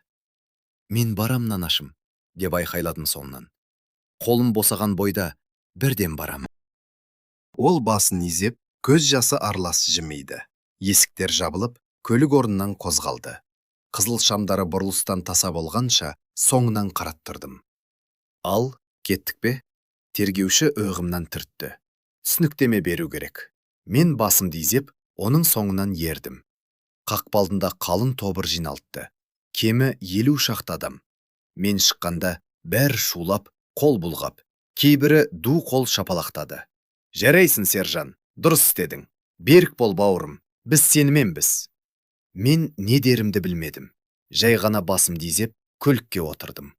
Жол бойы тергеуші үнсіз келді. Тек артқы көрініс айнасынан маған оқта-текте қарап қояды. Ал мен терезеден таныс көшелерге қарап отырдым. Ештеңеге қарамастан, өз ағынымен жалғасып жатқан тіршілікке, адамдарға қарадым. Басқармадағы істің бәрі тұман ішінде өткендей болды. Кабинеттер, қағаздар, сұрақтар, қол қою. Мен тек анамды ойлап, сұрақтарға механикалық түрде жауап беріп отырдым. Оның ауруханада жалғыз қалай жатқанын уайымдадым. Кешке қарай мені босатты. Ешқайда кетпеу туралы қолхат жазып бердім. Сотты үйде күтесің деді. Бірақ менің енді барар үйім де жоқ еді. «Біздің үйде тұра тұрсаңыз болады», деп ұсыныс жасады тергеуші. «Пәтерім бос, бауырым, іссапарда жүр». Мен бас тарттым. Анамның жанында болғым келді. Ауруханаға тек таңертең ғана кіргізді. Анам жеке палатада жатыр екен. Жүзі қуаң тартқанымен маған қарап жымиды. «Құлыным», деп сыбырлады ол, қолдарын созып. «Сені оралмай ма деп қатты қорықтым». «Оралдым, анашым. Енді қасынан екелі ажырамаймын». Мен жанына отырып, оның қолын алдым. Жұп-жұқа, мұздай, бірақ өзіме сондай ыстық қолдар. «Кешір мені», деді ол кенеттен. «Бәріне мен кінәлімін. Оған тұрмысқа шықпауым керек еді. Ол үйге бармауым керек еді. Сонда сен бұлай қиналмас едің. Сенің ешқандай жазығың жоқ», деп сөзін бөлдім. «Ұқтыңыз ба? Ешқандай кінән жоқ. Обал мен сауапты ұмытқан сол пасықтар кінәлі». Және олар жауап береді. Ол басын изеп, алақаныма бетін басты да көзін жұмды. Мен осылай кешке дейін отырдым. Мейірбике келіп, науқасқа тыныштық керек екенін айтқанша тапжылмадым. Ертең келемін деп уәде бердім. Міндетті түрде. Күтемін деп жымиды анам. Мен ауруханадан қыркүйектің жылы кешінде шықтым. Қала өз тіршілігімен әлек. Асыққан адамдар ушу көріктер. Ал мен тұрған орнымда аспанға қарап қалдым. Тұп-тұнық, биік, бейбіт аспан. Мен оралдым. Тергеумен өткен 3 ай бір күндей көзді ашып жұмғанша өте шықты. Мен Зейнеп әженің үйінде тұрдым. Барар жерім жоқ екенін білгенде өзі шақырған болатын. Кемпір бәйек болып, моншасын жағып, ыстық бауырсағын алдыма тосады. Үйден шығып бара жатқанымда ту сыртынан дұғасын оқып, тілеуімде тілек тұрады. «Жаратқаным өзі қорғап жүр ғой сені, балам», деп күбірлейді ол. «Сол түні сені періштелер жетелеп апарды» десем, еш қателеспеймін. Мен қарсыласпадым. Бәлкім шынымен де солай болған шығар. Анам баяу сауығып келе жатты. 2 апта ауруханада жатты. Одан кейін 1 ай қала сыртындағы шипажайда демалды. Оның жағдайын білуге барған сайын оңалып келе жатқанын байқаймын. Шашы да өсе бастады. Жүзіне қан жүгірді. Ең бастысы, жанарына баяғы нұр қайта оралды. Менің бала күнімнен есінде қалған сол 1 жылы нұр еді бұл. «Өз түрме қараш», дейді ол, менің жарақаттарыма көз салып. «Сүйегің мен терің ғана қалыпты. Зейнеп әжең дұрыстап тамақ беріп жүрме өзі?» «Тамағым тоқ, анашым, қарным тояды». «Үйленуің керек» деп күрсінеді ол. «Бір жерге тұрақтап, Балашаға сүйін керек. Мен үнсіз қаламын. Басында сот ісі жүріп жатқанда қандай отбасы? Ал сот күні жақындап келе жатты. Тергеуші Мұратов жиі хабарласып тұрды. Мән жайды нақтылап, сот күндерін алдын ала ескертеді. Бұл іс үлкен шуға ұласты. Оңайлықпен жылы жауып қоятын іс емес еді. Оқиға бүкіл елге тарап кетті. Тілшілер қауымы Зейнеп әженің үйін торуылдап алды. Сұхбат үшін ақша да ұсынды. Мен бәрінің бетін қайтардым. Анамның басынан өткен трагедияны арзан шоуға айналдырғым келмеді. Бірақ ғаламторда жұрт мені әлдеқашан батыр етіп үлгерген. Сол түнгі бейне жазбалар миллиондаған қаралым жинады. Пікір жазғандар жарыса қолдап жатты. Жарайсын, оларға сол керек. Анасы үшін кез келгеннің көмейіне құм құяды екен. Әділдік бар екен ғой десті жұрт. Тіпті біреулер әнде шығартты. Тым қарапайым болса да шын жүректен жазылған. Өгей әке, полиция бастығы және прокурор тергеу изоляторында жатты. Жұрттың айтуынша, Рүстем Серікұлы әбден шөккен. Шашы ағарып жүдеп кетіпті. Бар дүниемді беруге дайынмын. Кек мені кешірсін деп маған сәлемдеме жіберіпті. Мен жауап бермедім. Мұндай сұмдықты кешіруге болмайды. Оған кешірім жоқ. Полиция бастығы Ғалым Болатұлы бұрынғы әріптестеріне қысым көрсетпек болған екен. Бірақ билігінен айырылғанын тез түсініпті. Оның кабинетінен табылған дүниелер үшін кемі 15 жыл арғалайтыны анық болды. Парақорлық, қылмыстық топтарды қалқалау, талай жазықсызды күйдіргені бәрі әшкереленді. Ал прокурор Асқар Уәлиұлы бәрінен бұрын сынып кетті. Жазасын жеңілдетуден үміттеніп, алғашы тергеуде-ақ бәрін жайыт салтты. Анамды қалай жындыханаға жаппақ болғандарын, жалған құжаттарды қалай жасап, дүниені қалай бөлгендерін түгел сайрап берген. Оның бұл сөздері тергеу ісінің басты қаруына айналды. Ақыры сот отырысының күні белгіленді. 20 қазан деп хабарлады Мұратов телефон арқылы. Таңғы сағат 10-да келуіңіз керек. Қорғаушылар мен прокурордың сұрақтарына жауап беруге дайын болыңыз. Мен дайынмын деп жауап қаттым. 20 қазанның таңында мен әскери салтанатты киімімді кидім. Туған жерге оралған күні үстімде болған сол бір қасиетті киім еді. Зейнеп әже кіршіксіз етіп жуып, үтіктеп берген салтанатты киімім. Омырауымда марапаттарым жарқырайды. Мұны жұртқа мақтану үшін емес, менің қарақшы емес, ел қорғаған жауынгер екенімді көрсін деп тақтым. Анам сотқа жалдамалы көлікпен келді. Үйде қалуын өтінген едім, бірақ ол мүлдем тыңдамады. Мен сол жерде боламын деді ол, кесіп айтып. Олардың көзіне тіке қарауым керек. Сот залында ине шаншар орын жоқ. Тілшілер, қоғам белсенділері, сыймай қалған қарапайым халық дәлізде сығылысып тұр. Мен ішке кіргенде бәрі жалт қарады. Күбірлеп, фотоаппараттарын жарқылдата бастады. Мен өз орныма барып жайғастым. Жанымда қарулас достарым жалдаған қорғаушы отыр. Жанарында шаршаңқылық ізі бар, жасы келген адам екен. Уайымдама, сержан, деді ол сыбырлап. Бәрі жақсы болады. Айыпталушыларды ішке алып кірді. Алдымен өгей әке көрінді. Мен оны танымайда қалдым. Әбден шөккен, жүзі сұп-сұр, еңкіш тартыпты. Ол менің жанарыммен тоғысқан сәтте жерге қарай қалды. Оның соңынан полиция бастығы кірді. Ашулы, бұртиғанмен іштей сынып кеткені көрініп тұр. Ең соңында үстіндегі жейдесі мыж-мыж, ұсақ қадаммен дірілдеп басып, прокурор келеді. Оларды шыны тордың ішіне отырғызды. Жақында ғана өзім түсуім мүмкін болған сол суық торға. Жасы 50-лер шамасындағы, шашын желкесіне түйген қатал пішінді сот төрайымы айыптау актісін оқи бастады. Сөздер судай ақты. Адамды заңсыз бас бостандығынан айыру, айуандықпен азаптау, қызмет өкілеттігін асыра пайдалану, аса ірі көлемдегі алаяқтық және кісі өлтіруге оқ чалу. Мен тыңдап отырып оларға көз салдым. Кеше ғана талайдың тағдырын шешіп, өздерін құдайдай сезінген үш шенеунік қазір тордың ішінде таяқ жеген иттей бүрісіп отыр. Сосын жауап алу басталды. Бірінші болып мені шақырды. Мен мінберге шықтым. Қасиетті Құранға қолымды қойып, шындықты айтуға ант еттім де баяндай бастадым. Командирге баянат жасағандай, өте сабырлы, біркелкі қалыппен сөйледім. Үйге қалай оралғанымды, Зейнеп әжені қалай кездестіргенімді, анамды қорадан қалай тапқанымды айттым. Оны шынжырда көргенде, жан дүниемнің қалай өртенгенін де жасырмадым. Дастархан басындағы әңгімелерін қалай естігенімді де жеткіздім. Заңға қайшы әрекетке барып жатқаныңызды түсіндіңіз бе? Деп сұрады мемлекеттік айыптаушы, көзілдірік таққан қатаң адам. Түсіндім, деп жауап бердім. Сөйте тұра, ауыр дене жарақатын салып күш қолдандыңыз. Ал сіз менің орнында болсаңыз қайтер едіңіз? Деп мен оның сөзін бөлдім. Зал іші ду ете түсті. Сот төрайымы балғасын тақылдатты. Тек қойылған сұраққа жауап беріңіз. Мен жауап бердім. Иә, түсіндім.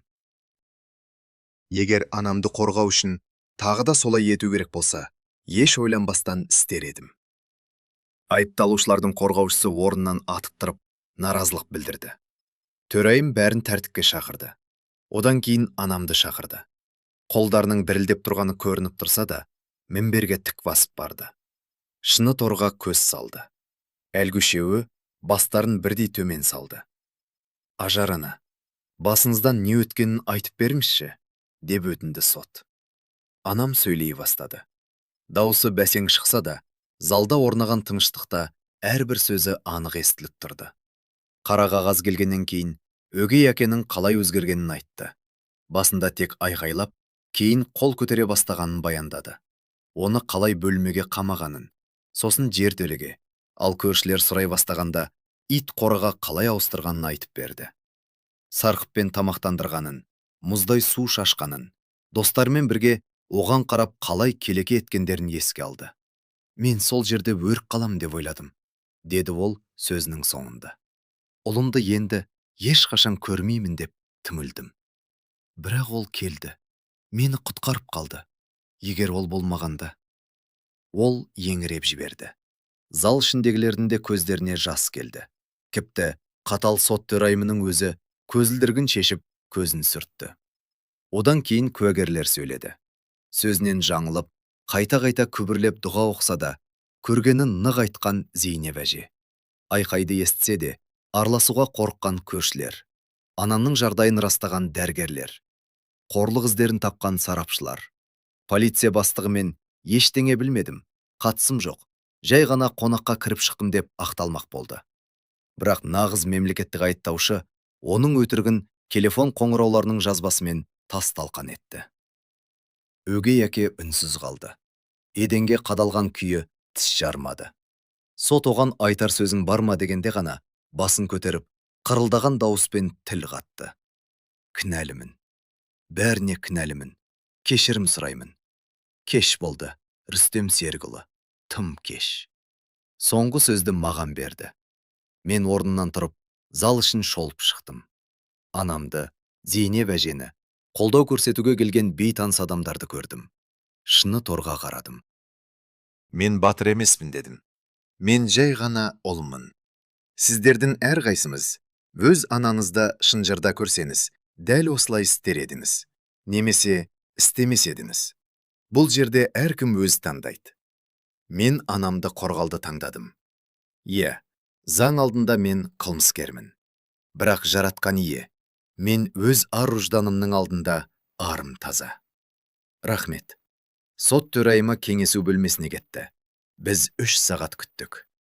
Анам жанымда қолынан тастай қысып, үнсіз отырды. Зейнеп әже тоқтаусыз күбірлеп дұға оқып жатты. Ақыры сот төрайымы оралды. Тұрыңыздар, сот келе жатыр. Біз орнымыздан тұрдық. Жүрегім алқымыма тығылып кетті.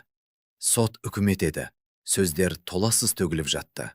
Баптар, тармақтар, ережелер. Мен тек үзік-үзік сөздерді ғана естідім. Рүстем Серікұлы кінәлі деп танылсын. 8 жыл бас бостандығынан айырылсын. Ғалым Болатұлы кінәлі деп танылсын. 12 жыл қатаң режим. Асқар Уәлиұлы кінәлі деп танылсын. 6 жыл жалпы режимдегі колония. Зал іші қол шапалақтаған дыбыстан жаңғырып кетті. Біреулер дұрыс деп айғайласа, енді біреулер жылап жіберді. Мен анама қарадым. Ол көз жасы аралас жымиып тұр екен. Сосын сот төрайымы маған бұрылды. Айыпталушы Сержанов, азаматқа келер болсақ, сот істің ерекше мән жайын, жәбірленушілердің заңсыз әрекеттерін, жан күйзелісі жағдайын, сондай-ақ айыпталушының жауынгерлік еңбегін ескере отырып үкім етеді. 2 жылдық сынақ мерзімі мен 3 жыл шартты түрде бас бостандығынан айыру жазасы тағайындалсын. Мен терең дем алдым. Шартты түрде. Үйдемін. Анаммен бірге. Залда қайтадан ду қол шапалақталды. Маған жан-жақтан қолдар созылды. Біреу иығымнан қақса, біреу жарайсың деп айғайлап жатты. Анам мені құшақтап жылап жіберді. Құлыным, балам. Бәрі жақсы анашым, мен үйдемін. Сот ғимаратынан фотокамералардың жарқылы мен тілшілердің сұрақтарының астында шықтық. Баспалдақта қалың тобыр тұр. Кемі 200-дей адам. Қолдарында плакаттар, гүлдер, жүздерінде күлкі. Сержан, батыр, жарайсың. Мен авдырақ қалдым. Мұндайға үйренбеген едім. Анам мені қолтықтап, баспалдақпен төмен түсірді. Адамдар бізге жол ашты. Біреу қолыма түймедақ гүлдерін ұстатты. Біреу қолымды қысты. Енді біреулер тек құрметпен қарап тұрды. Үйге қайтайық деді анам. Зейнеп әжең бауырсақ пісіріп күтіп отыр. Біз таксиге отырып кетіп қалдық. Ал қала сот үкімін онымен қоса мені талқылап гулеп жатты. Бірақ маған бәрібір еді. Мен анама, оның күлкісіне, нұрланған жанарына қарап бір ғана нәрсені ойладым. Ол тірі. Біз біргеміз. Қалғаны маңызды емес. Соттан кейінгі алғашқы уақытта түнде жиі оянып кететінмін. Жүрегім атқақтай соғып, қалдарым жоқ қаруды іздеп кілт оянатынмын. 2 жылда қанға сіңген әдет қой. Денем соғыстың аяқталғанын, енді бейбіт ұйықтауға болатынын, ешкімнің шабуылдамайтынын түсіне алмайтын. Төсекте отырып, қараңғылыққа қадалып, тыныштықты тыңдайтынмын. Қабырғаның арғы жағында Зейнеп әженің қорлы естіледі. Алыста иттер үреді. Терезе сыртындағы бейбіт аспан, бейбіт өмір. Бейімделу өте ауыр болды. Анам маған, дәлірек айтсам, Зейнеп әженің үйіне көшіп келді. Өйткені менің әлі баспанам жоқ еді. Кемпір қатты қуанды. Екеумізге көңілді болады, оның үстіне анаңа да бас көз боламын ғой деді. Екеуі тез тіл табысып кетті. Енді кішкентай үйде үнемі ыстық нанның иісі аңғап, әңгіме дүкен құрылып, тіпті күлкі де естілетін болды. Мен көптен бері естімеген анамның күлкісі. Балам, сен далаға шығып қайтсаңшы дейтін. Ол менің күні бойы аулада отырғанымды, немесе Зейнеп әжеге көмектесіп жүргенімді көріп. Жап-жассың ғой. Үйде отыра бергенің несі? Қайда барам, нанашым? Қалаға шық, достарыммен кездес. Менің достарым жоқ қой. Қарыластарым алыста, ал мектептегілерді өзің білесің ғой. Ол күрсініп, бала күнімдегідей басынан сипайтын. Қабылады, бәрі орнына келеді. Мен дауласпадым, бірақ ішімде бостық бар еді. Майданда болғандардың көп айтатын сол бір бостық. Сенің қолыңнан келетіні тек соғысу ғана болғанда. Ал енді соғысудың қажеті жоқ болған кезде пайда болатын сезім. Арғарай не істерінді білмейсің. Қараша айында тергеуші Мұратов хабарласты. Сержан, сәлем. Мазлаған жоқпын ба? Сәлеметсіз бе? Жоқ, бәрі жақсы. Бір шаруа болып тұр. Ол сәл кідірді. Қысқасы, анаңды емханаға әкетуге келуі тиіс болған адамдарды таттық. Жеке меншік жындыхананың әлгі дәрігерлер ғой. Олар өгей әкеңе қарсы түсініктеме беріп жатыр. Оның емдеуде емес, не нәрсеге тапсырыс бергенін өзің түсінесің ғой. Соны растады. Қорғаушымыз қосымша айып тағу туралы өтініш береді. Оған тағы 5 жыл қосылады. Жақсы, дедім мен, сел қосқана. Темір торда шірі берсін. Және тағы бір мәселе деп жалғастырды тергеуші. Жәбірленуші тарап ретінде сізге өтемақы тиесілі. Өгей әкеңіз кедей адам емес, дүние мүлкі жетерлік. Бір бөлігі бұғатталды, саудаға түседі. Орталықтағы пәтерге немесе зәулім үйге үміткер бола аласыз. Ақшалай алуға да болады. Мен ойланып қалдым. Анам қалай шешсе солай болады. Ажар анаға хабарласқанбыз, деді тергеуші. Ол кісі ол үймен байланысты ештеңе алмайтынын айтты. Тіпті естуді де қаламайды екен. Олай болса, маған да керегі жоқ дедім. Ендеше ақшалай алыңыз. Тым болмаса, алғашқы уақытқа жаратарсыз. Ойланыңыз, деді ол. Ойланатынды айтып тұтқаны қойдым. Анам бұл әңгімені естігенде қолын бірақ сілкеді. Маған ештеңенің керегі жоқ құлыным. Тек сен жанымда болсаң болғаны. Ал ақшаны өзің-ақ тауып аласың, деді ол. Кім табады? Мен бе? Сен болмағанда кім? Жап-жассың, денің сау. 12 мүшем түгел, ақылым орнында. Дағада қалмайсың, деді. Ол маған сенді. Кейде тіпті өзінен де артық сенетіндей көрінетін. Желтоқсан айында мен мүлдем күтпеген жағдай болды. Бейтаныс нөмірден қоңырау түсті. Тұтқаны көтергенім сол еді. Сілейіп тұрып қалдым. Мұзбалақ, амансың ба? Тұтқаның арғы жағындағы дауыс қарлығыңғы болса да, маған етене таныс еді. Таныдың ба? Көке, дедім мен демімді ішіме тартып. Бұл сіз бе? Қайдан хабарласып тұрсыз?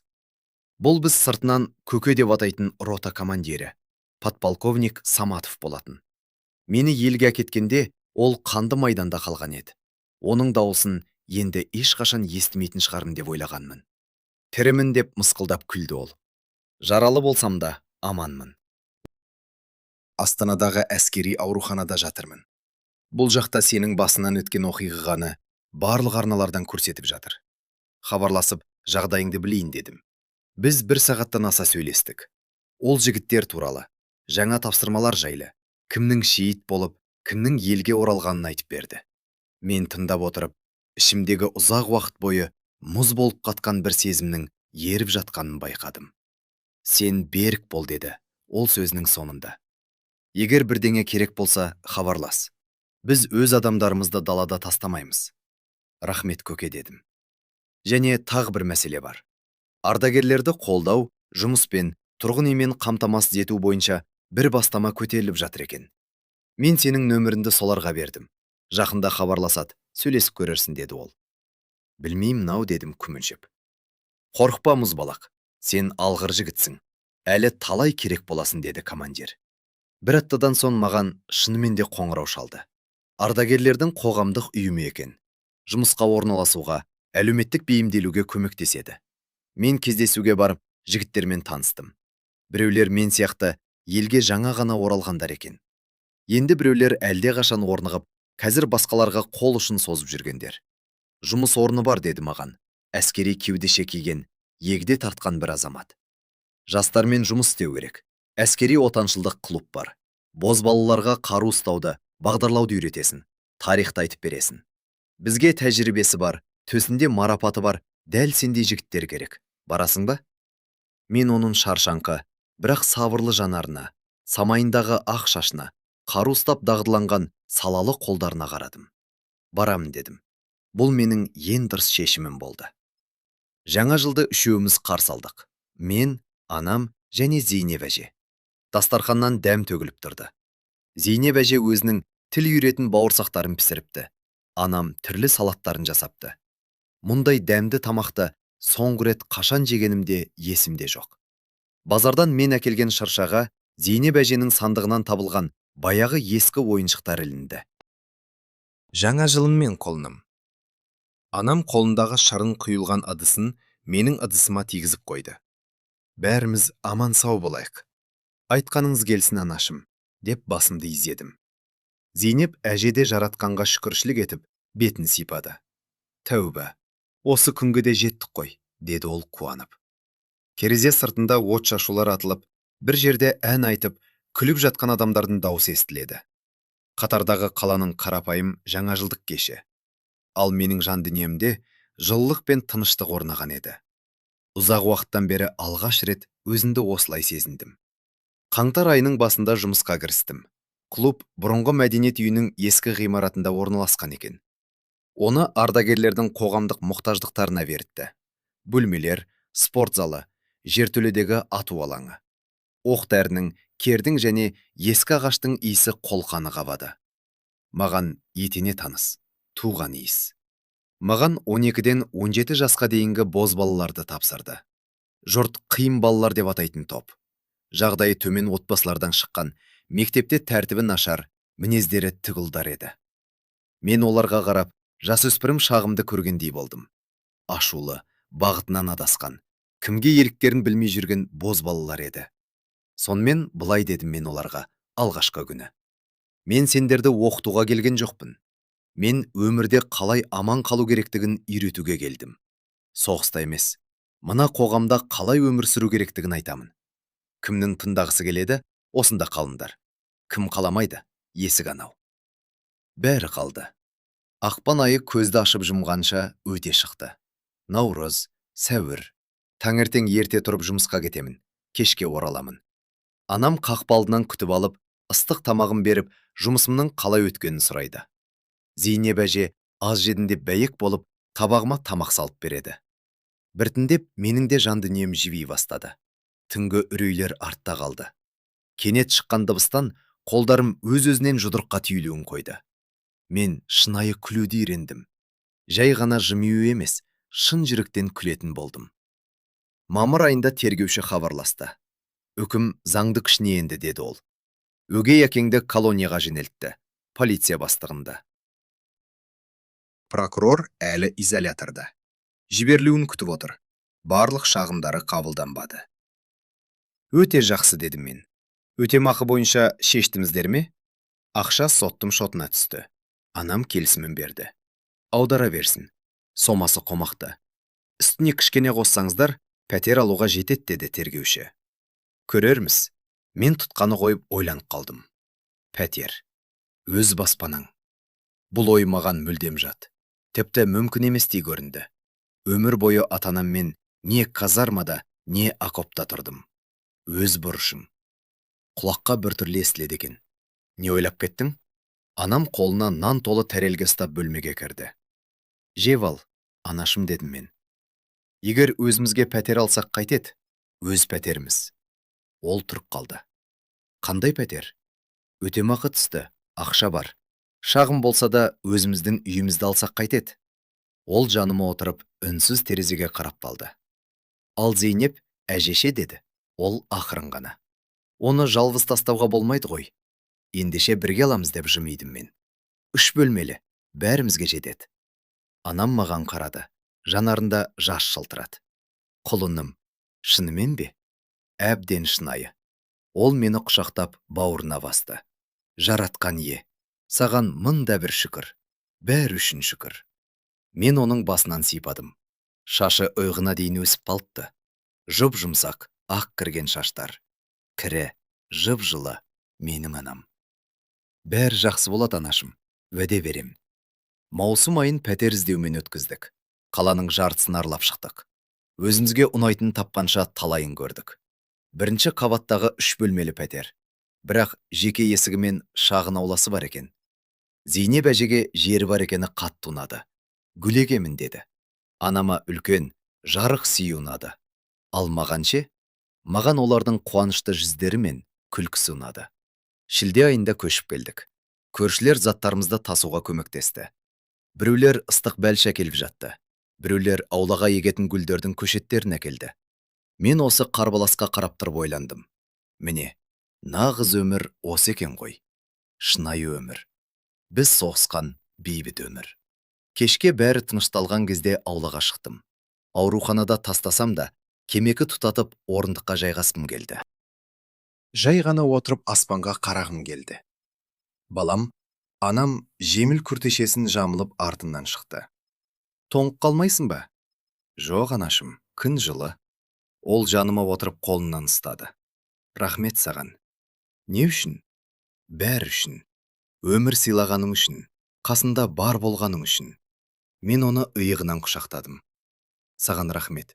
Күте білгенім үшін. Төбемізде жазғы жұлдыздар жарқырап тұрды. Алыстан бұлбұлдың әні естіледі. Бейбіт аспан, жылы кеш. Жанымда ең жақын адамдарым бар. Мен көзімді жұмып, кеудемді толтыра дем алдым. Еркек кіндіктің ауасы, өмірдің ауасы, туған үйдің ауасы. 2 жыл көзді ашып жұмғанша өтіп кетті. Сынақ мерзімім аяқталды. Соттылығым алынды. Мен енді қылмыскер емеспін. Жай ғана адаммын. Жай ғана сержанмын. Бір кездері о дүниеден оралып тағдырдың қолынан өзінің ең қымбат қазынасын тартып алған баяғы мұзбалақтын. Біз жаңа пәтерге әбден үйренісіп кеттік. Зейнеп әже ауланың ішін нағыз жұмаққа айналдырды. Раушан гүлдері, тағы басқа. Мен атауында біле бермейтін не бір әсем гүлдер жайқалып тұрды. Анам қазан ошаққа кірісіп, бүкіл көрші қолаңды дәмді тамағымен тойдыратынды шығарды. Біздің аула үнемі ыстық нанның иісі аңқап, жарқын күлкі естіліп тұратын берекелі мекенге айналды. Мен жастар клубындағы жұмысымды жалғастыра бердім. Менің алғашқы лектегі боз балаларым, қазір 17-18-ге келген жігіттер жан-жаққа тарап кетті. Бірі әскерге, бірі оқуға, енді бірі өз жолын іздеп кетті. Бірақ көбі хабарласып, хат жазып, қонаққа келіп тұратын. Мен олар үшін жай ғана жаттықтырушы емес едім. Олар баяғы мен сендерді оқытуға емес, мына қоғамда қалай аман қалу керектігін айтуға келдім деген сөзінді жаттарында сақтап қалыпты. Ескі топтың орнына жаңа боз балалар келді. Олар да маған баяғылардай алғашқыда көздерімен ата сынай қарады. Мен бәрін басынан бастадым. Түсіндірдім, көрсеттім, үйреттім. Қарудан оқ атуды емес, оны олар менсіз де білетін. Мен оларға ойлануды үйреттім. Шіріппені баспас бұрын, ашуға бой алдырмас бұрын, өз өміріне балта шаппас бұрын керең ойлану керектігін ұғындырдым. Көке, баяғы подполковник Саматов ауруханадан шыққан соң біздің қалаға көшіп келді. Астананың у-шуынан шаршадым, тыныштық керек деді ол. Біз жиі кездесіп, үйдің алдындағы орындықта шәй ішіп, ұзақ сырласатынбыз. Көке жарақаттан кейін ащы суды мүлдем қойған еді. Біз майданда қалған азаматтарды, арамыздан ерте кеткен боздақтарды еске алатынбыз. Сен өте дұрыс істедің, мұзбалақ, деді ол бірде. Оралғаның, анаңның намысын қорғағаның нағыз ерлік. Бұл үлкен сауатты іс. Мен басқаша істей алмас едім, көке. Білемін, сондықтан да айтып отырмын ғой. Өгей әке абақтыдан хат жазып тұрды. Басында ай сайын, кейін сирек. Кешірім сұрап, тәубасына келгенін жазды. Кемір тордың арғы жағындағы өмірінің қаншалықты ауыр екенін баяндапты. Алғашқы 2 хатын оқыдым да, кейінгілерін ашпайтын болдым. Анам ол туралы тіпті естуді де қаламады. Ол кісі үшін Рүстем әлде қашан өлген адам. Дәлірек айтқанда, анам ит қорада, шынжырда отырған сол бір зұлмат түні өліп қалған. Полиция бастығы абақтының қатаң тәртібіне шыдаматты дейді. Үкім шыққаннан кейін 1 жыл өткенде жүрегі ұстап, түрмедегі ауруханаға түсіпті. Аман қалғанымен мүгедек болып қалыпты. Одан арғы тағдырын қазып аламадым. Маған бәрібір еді. Прокурор кесілген 6 жылдың 4 жылын өтеп, үлгілі тәртібі үшін мерзімнен бұрын босап шықты. Бірақ бұл қала оны қабылдамады.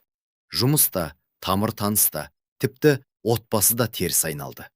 Әйелі ол істі болған алғашқы жылақ ажырасуға арыз тастаған екен. Естуімше, керіскей жаққа кетіп, бір сауда орталығында еден жуушы болып жүр екен. Обалы жоқ. Мен олардың мүшкіл хәліне табалап қуанған жоқпын. Тіпті олар туралы ойлауды да доғардым. Олар бір кездері көріп, кейін оянып кеткен соң, қайта оралмайтын қорқынышты түс сияқты ұмытылды. Қыркүйек айында мен мүлдем күтпеген жағдай болды. Әскери комиссариаттан қоңырау түсті. Басында денем тітіркеніп кетті. Тағы да шақыртума деп ойладым. Бірақ тұтқадағы дауыс өте сыпайы, тіпті салтанатты естілді. Сержан Азамат, сізді қалалық әкімдікке шақырамыз. Марапаттау рәсіміне. Қандай марапат деп түсінбей қалдым. Ерлік үшін медалі. Мемлекеттік марапат. Оны сіз баяғыда қан майданда жүргенде-ақ иеленгенсіз. Кек қағазбастылықпен кешігіп келді. Ертең сағат 10-да келіңіз. Мен тұтқаны қойып, қабырғаға ұзақ қарап отырып қалдым. Ерлік үшін. Мені мұндай марапатқа ұсынғанын тіпті ұмытып та кетіппін. Ауыр жарақаттан, ауруханадан, одан кейін анамның басындағы зұлматтан соң марапат түгілі, басқаны ойлауға мұшам болмаған. Анам бұл хабарды естігенде көз жасына ерік берді. Мақтаншым менің, жалғыз құлыным, деп сыбырлады ол мені құшақтап. Зейнеп әже жаратқанға шүкіршілік етіп, осындай бақытты күнді көргеніне қуанып, дұғасын оқыды. Марапаттау рәсіміне баяғы ескі салтанатты әскери киімімді кидім. Туған жерге оралған күні үстімде болған сол киім. Анам түнімен жуып, үтіктеп, жаңа белгілерді тігіп берген таза киім. Әкімдіктің мәжіліс залында халық көп жиналыпты. Шенеуніктер, әскерилер, тілшілер, ардагерлер. Мені сахнаның көріне шығарып, аты жөнімді атап қаулын оқыды. Жауынгерлік тапсырмаларды орындау кезінде көрсеткен асқан ерлігі мен қаһармандығы үшін. Мен осы сөздерді тыңдап тұрып, алдындағы жарық залды емес, мүлдем басқа көріністі көрдім. Майдан даласындағы қап-қара аспан, ызыңдаған оқтар, шейіт болғандардың жаны шырған айқайы, оқ астынан арқалап алып шыққан қарлас бауырым. Мұның бәрі сол жақта қалған еді. Ал мына жерде қызыл мақпал жастықшадағы медаль, ду қол шапалақ, камералардың жарқылы. Құттықтаймын деп, облыс әкімі қолымды қысып, кеудеме марапатты тақты. Сізбен мақтанамыз. Отанға қызмет етемін деп, жауап қаттым мен әскери дағдымен. Рәсім аяқталған соң, маған адамдар жақындай бастады. Қолымды қысып, суретке түсіп, қолтаңба сұрап жатты. Өзімді ыңғайсыз сезіндім. Менен қандай жұлдыз шықсын? Мыңның біріндей қарапайым ғана азаматпын ғой. Бірақ анамның төбесі көкке жеткендей қуанышты еді. Құшақ толы гүлін бауырына қысып, маған сондай бір зор мақтанышпен қарап тұрды. Оның жанарын көріп, менің де көзіме жас тығылды. Анашым, үйге қайтайық, дедім қасына барып. Бүгінге осы да жетер. Қайтайық құлыным, қайтайық. Жол бойы ол мені қолтықтап, үнсіз келе жатты. Зейнеп әженің гүлдері жайқалып тұрған ауламызға кіргенде ғана тоқтап, маған түке қарады. Мен сол жерде, әлгі қараңғы қорада отырғанда, не ойлағанымды білесің бе? Мен үнсіз қалдым. Кек балам оралса екен, кек аман болса екен, қалғаны маңызды емес деп ойладым. Мені өлтіріп тастаса да мейлі, кек сен тірі болсаң екен дедім. Анашым. Ол алақанын менің кеудеме, жүрегім соғып тұрған тұсқа қойды. Сен оралдың, сен тірісің, мен де тірімін. Біз біргеміз, ең бастысы осы. Ұқтың ба? Ұқтым, анашым. Ендеше жақсы. Ол жымиып, кешкі ас қамдау үшін үйге кіріп кетті. Ал мен күзгі гүлдердің жұпар иісін жұтып, алыста ойнап жүрген балалардың күлкісін тыңдап, аулада қалдым. Арада тағы бір жыл өтті. Мен үйімнің алдындағы орындықта кешкі шапақтың аспанды қызыл түске қалай бояғанына қарап отырмын. Жанымда басын тіземе қойып, итім қалғып жатыр. Өткен қыста даладан тауып алған сабалақ жүн төбет еді. Шынжырсыз, қарғыбаусыз, жай ғана адал дос. Үй ішінен дауыстар естіледі. Анам мен Зейнеп әже кешкі асқа не пісіретінін ақылдасуда. Әдеттегідей дауласады, бірақ тату тәтті. Бір жерде есік жабылды. Көрші әйел гүлдерін суару үшін ауласына шықты. Қатардағы қарапайым кеш, қарапайым тіршілік. Қалтамнан телефонымды алып, суреттердің арасынан баяғы ескі бейнен таптым. Өгей әке достарына көрсеткен әлгі қара қағаздың суреті. 200-ші жүк деген мөрі бар қағаз. Мен соған қарап отырып ойға баттым. Шынымен де, солай болуы мүмкін еді ғой. Оралмай қалуым әбден мүмкін еді. Айлалада, белгісіз бір шұңқырда кімнің қалай өлгенін ешкім білмей қалар еді-ау. Бірақ мен оралдым. Өз аяғыммен, тірімін. Балам, тамаққа кел, деп дауыстады анам терезеден. Қазір, анашым. Мен телефонымды қалтама салып, иттің жотасынан сипадым да орнынан тұрдым. Соңғы рет аспанға көз салдым. Алғашқы жұлдыздар жарқыраған тұп-тұнық, тұңғиық аспан. Рахмет, дедім мен сыбырлы. Кімге? Бәлкім жаратқанға шығар. Бәлкім қан майданнан оралмаған боздақтарға шығар. Әлде жай ғана тағдырға ма? Ит үріп жіберіп, тамақ дәметіп есікке қарай тұра жүгірді. Мен күліп жіберіп, соңынан ердім. Үйдің ішінде піскен нанның иісі аңқып тұр. Анам пештің жанында бәйек болып жүр. Зейнеп әже дастарқан жайып жатыр. Жылы, жайлы, туған мекен. Отыр балам, суық қалады ғой. Мен жайғастым. Қолыма қасықты алып оларға қарадым. Менің отбасыма, менің бүкіл өміріме айналған екі асыл жан. Өте дәмді, анашым, рахмет. Же құлыным, же ғой, жүдеп кетіпсің өзім. Мен жүдеген жоқпын, ширақпын. Ширақпын дейді ғой өзін. Құр сүлдерің ғана қалған. Сол майданында жүріп, сүйегіңмен терің ғана қалды. Енді қалыпқа келуің керек. Біз қарқылдап күліп жібердік. Терезе сыртында кешкі шапақ сөніп бара жатты. Жаңа түн басталды. тыныш мамыражай, бейбіт түн. Мен оралдым. Мен өз үйімдемін. Ең бастысы осы еді. Құрметті ағайын, осы бір ауыр хикаяны соңына дейін тыңдағандарыңыз үшін рахмет. Бұл оқиғаның салмағы қалың екенін білем. Соғыс пен жан азабы, сатқындық пен құдіретті ана махаббаты туралы баян еді бұл. Тозақтың отынан аман өтіп, туған жерге оралған ұлдың тарихы. Жер басып, өз аяғымен жетіп, дүниедегі ең жақын адамын қорғап қалған ердің жолы. Егер бұл хикая жүрегіңізді елжіретсе, егер сержанның ісін дұрыс деп бағаласаңыз, егер бұл өмірде әділдік бар екеніне сенсеңіз, осы бейнебаянға лүпіл басып, қолдау білдіріңіз. Анасы мен ұлы үшін жан қиюға бар. Бір-бірін еш қашан сатпайтын, қиындықта тастамайтын барша жандардың құрметіне 10 000 лүпіл жинайық. Пікірге жазыңыздаршы, сіздер бұл жағдайда не істер едіңіздер? Мұндай сұмдықты кешіре алар ма едіңіздер? Әлде сержан сияқты соңына дейін барар ма едіңіздер? Сіздердің ойларыңыз мен үшін өте маңызды. Және әрине, арнамызға жазылып, қоңыраушаны басуды ұмытпаңыздар. Алда әлі талай шынайы, өміршең, жүректі қозғайтын оқиғалар күтіп тұр.